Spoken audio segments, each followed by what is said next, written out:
memberikan sebuah tendangan dan langsung saya peluang. Gol! Senayan Jakarta. Iya, salah satu Nama Ole Romani. Mencoba cutback dan itu dia. Dan kita saksikan pemirsa. Timnas Indonesia sukses membantai Oman dengan skor telak 3-0 dalam laga FIFA Matchday 5 Juni 2026. Betul, ini cuma laga uji coba. Tapi kalau kalian nonton pertandingannya, gaya main timnas ini sudah betul dipandang. Bahkan bisa dibilang sudah mirip raksasa-raksasa Eropa. Kalau dibandingkan, jauhlah sama pelatih terbaik dunia. Bahkan berkat taktik brutal ini, Indonesia berhasil pecahkan kutukan yang sudah bertahan sejak Pak Prabowo masih Kopassus. Dan sama sekali belum kepikiran buat nyapres. Lalu sebrutal apa memangnya taktik Hotman? Apa yang membuatnya berhasil pecahkan kutukan timnas Indonesia? Simak ulasannya berikut.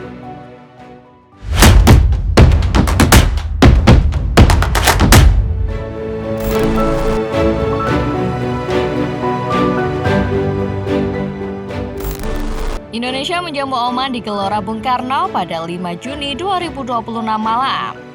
Memang ini cuma laga uji coba, tapi dari awal John Hotman memang sudah menargetkan kemenangan. Asal tahu saja, Oman saat ini duduk di peringkat ke-70-an dunia.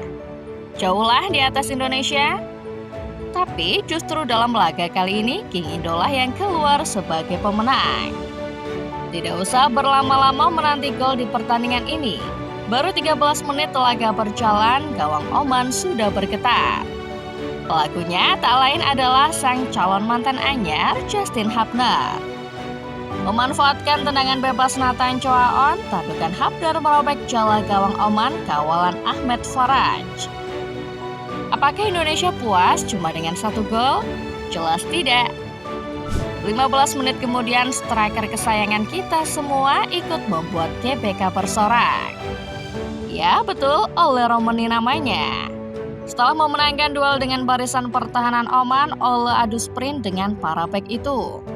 Tak perlu keras, tembakan menyusurnya kembali membuat Oman kecolongan. Oman sempat dapat penalti. Tapi di hadapan kiper Serie A bernama Emil Audero, nyali Hatem Al-Rusadi mendadak ciut. Penaltinya mudah saja digagalkan sang kiper andalan timnas. Malangnya menit 55, gawang Oman kembali koyak. Kali ini giliran Ragnar yang unjuk kebolehan menuntaskan umpan ciamik Ivar Caner. Kemenangan ini merupakan kemenangan besar kedua Indonesia era John Hotman. Sebelumnya, Garuda juga sukses menang besar saat menghadapi SD Kitts and Nevis dalam debut sang pelatih yang berujung 4-0. Dua kemenangan besar dalam waktu singkat jelas sudah cukup membuktikan bahwa John Hotman bukan pelatih sembarangan.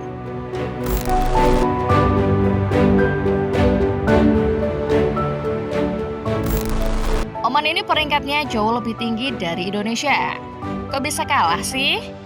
Kalau mau tahu jawabannya, tanya aja ke Pak John. Ya John Hotman lah orang yang paling bertanggung jawab atas pembantaian melawan Oman. Kalian lihat sendiri kan taktiknya kayak apa? Bukan bermaksud berlebihan, tapi seriusan. Sudah mirip kayak gaya main PSG bro. Paling menonjol dari permainan Hotman di laga versus Oman ini adalah pressing gila-gilaan yang tak kenal lelah. Saat hilang bola, pemain Indo akan langsung mengerubuti pemegang bola Oman. Istilah singkatnya high press. Lewat taktik ini, Indonesia berhasil dengan cepat mengambil alih penguasaan bola dari Oman. Rasa-rasanya ini mirip permainan total football yang pada prinsip dasarnya mempersempit ruang gerak lawan. Kenapa? Dengar total football kayak keinget orang ini ya? Ya, kalau ini mah total football nanggung. Pressing setengah-setengah, endingnya kena bantai. Pokoknya beda kalau dibandingkan dengan pressing Hotman yang super rapi. Di sisi lain, kalian juga perlu perhatikan pergerakan para pemain Indonesia. Formasi dasarnya sih 3-4-3, tapi implementasinya di lapangan berubah-ubah kayak kebijakan pemerintah. Kadang 4-3-3, kadang 4-2-3-1, kadang 2-3-5, dan variasi lainnya. Mimin sendiri sampai pusing hitung berapa variasi formasi yang diturunkan Hotman. Rotasi posisi juga jadi aspek penting dari gaya main Hotman. Siapa yang ngirakan Rizky Ridho bakal main sebagai fullback kanan? Loh, Kevin Dix gimana? Di atas kertas, posisi Dix wingback kanan. Tapi di lapangan ada banyak momen memperlihatkan Dix masuk ke tengah. Bahkan kadang sampai ngendok di posisi penyerang tengah. Itu baru Dix dan Ridho. Belum Ole Romeni yang sering turun ke midfield menjemput bola. Ivar dan Joey Pelupesi juga kadang bergantian turun membantu sektor pertahanan. Nathan terkadang ikut melakukan tusukan ke tengah. Kalau digambarkan, taktik Indo ini mirip betul dengan PSG-nya Luis Enrique, cair dan terus berotasi.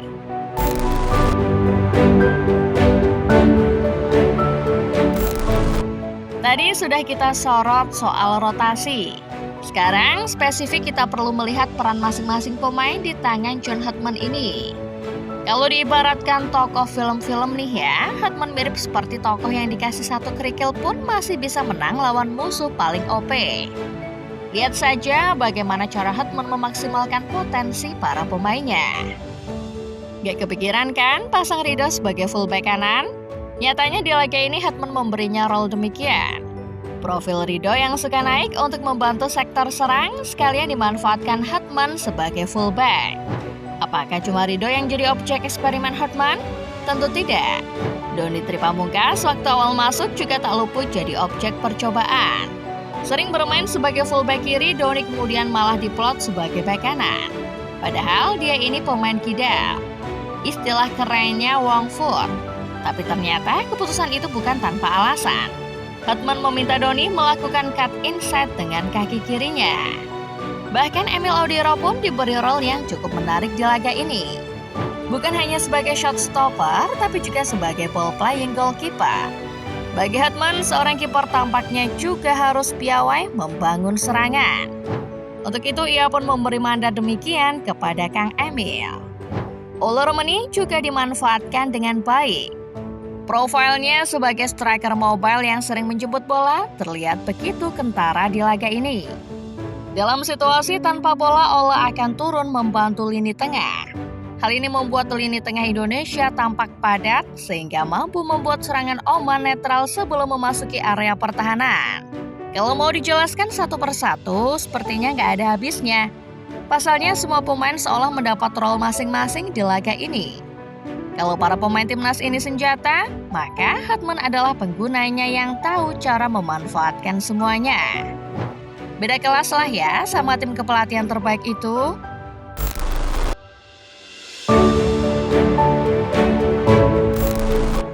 Kemenangan ini sebenarnya punya arti yang jauh lebih besar dibanding sekedar tambahan poin ranking FIFA. Oman bukan lawan biasa bagi Indonesia.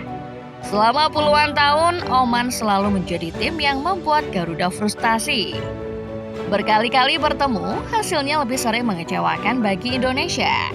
Banyak generasi pemain datang dan pergi tanpa pernah merasakan kemenangan atas Oman. Bahkan ketika Indonesia memiliki skuad yang mentereng, Oman tetap mampu menjadi batu sandungan. Karena itulah kemenangan kali ini terasa sangat berbeda dibanding kemenangan-kemenangan uji coba biasa. Faktanya Indonesia terakhir kali mengalahkan Oman pada tahun 1988. Artinya kemenangan 3-0 pada 5 Juni 2026 mengakhiri penantian selama 38 tahun. Sebagian dari kalian yang nonton video ini mungkin belum lahir kan? Atau sebagian yang lain waktu itu masih main bola nyeker sampai azan maghrib berkumandang. Lebih hebat lagi, Indonesia tidak sekedar menang. Indonesia menang dengan cara yang sangat meyakinkan. 3 gol tanpa balas dan permainan yang sungguh-sungguh memanjakan mata.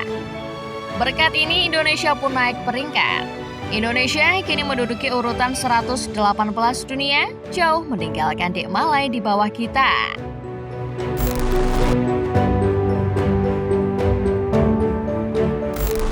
Memang benar pertandingan ini hanyalah FIFA Matchday.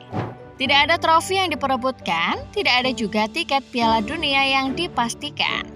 Namun sepak bola sering memberi petunjuk masa depan jauh sebelum hasil besar benar-benar datang. Bagi Indonesia, laga inilah petunjuknya. Untuk pertama kalinya dalam waktu lama, Indonesia terlihat memiliki identitas permain yang jelas. Para pemain tahu apa yang harus dilakukan ketika menyerang, tahu kapan harus menekan, tahu kapan harus menguasai tempo permainan. Semua bergerak dalam satu arah yang sama sesuai keinginan pelatih. Seandainya saja John Hotman datang lebih awal daripada si anomali, mungkin Indonesia sudah lolos Piala Dunia. Tapi tak apalah, tak ada gunanya juga menyesali apa yang sudah terjadi. Dunia terus maju dan begitupun dunia sepak bola. Kita doakan saja semoga di Piala Asia 2027 nanti Indonesia bisa melaju lebih jauh lagi. Itulah dia Football Lovers, ulasan mengenai kemenangan Indonesia atas Oman yang memecahkan kutukan 3 dekade lamanya. Kalau menurut kalian sendiri, puas dengan permainan timnas asuhan Hotman di laga ini? Komen di bawah ya. Like video ini kalau kalian suka, subscribe Starting 11 Moment dan jangan lupa nyalakan notifikasinya. Supaya kalian gak ketinggalan setiap update serta bahasan menarik seputar sepak bola lainnya. Terima kasih dan sampai jumpa.